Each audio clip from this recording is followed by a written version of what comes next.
the whole group of my peers internally here, they're so interested in social and emotional learning that we've actually have a university-wide initiative in positive psychology, applications of social and emotional learning and positive psychology across the whole university and across the whole student experience. So that's become a university priority.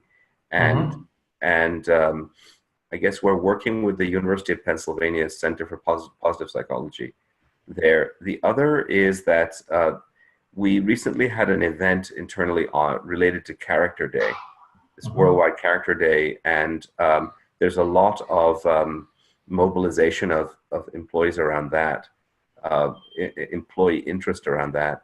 And the third is that in the last year, I was really struck by this book that Pfeffer wrote, Dying for a Paycheck, in which he outlined the phenomenon of extra deaths in the US relative to other developed countries related to occupational stress and employment practices. And basically the US would have 60,000 fewer deaths related to occupational stress and employment practices if it were like other industrialized countries.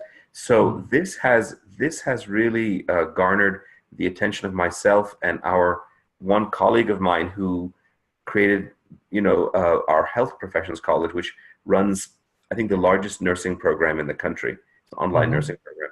So what we've decided to do is to actually put forth our voices together to write another critique of business education relative to its blindness to the health consequences, and not in a generic way, but the really well-informed health perspectives that managers would benefit from were they to understand the health consequences of their practices and behaviors on their employees and colleagues. So we're starting to write some pieces, and we're trying to kind of create a niche or some influence in both health circles, the nursing and other public health circles she functions in, and the business circles that I function in, to ask this question: why isn't there a dialogue where because all Pfeffer did in Dying for a Paycheck was he read all these journal articles and all this research in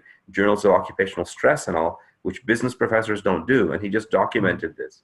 So there's either this blindness or willful ignorance to the health literature, the public literature. So we're trying to gear ourselves around that kind of construct. And our health college has quite a bit more in the way of external relations because they have incumbency in history. So they have strong relations with systems like Kaiser Permanente in California and others, which were well-known kind of HMOs, managed care systems for healthcare in the U.S. for a long time. So those are the things that we're working towards in terms of our kind of identity, branding, external relations, kind of opening up a new kind of critique of business schools. So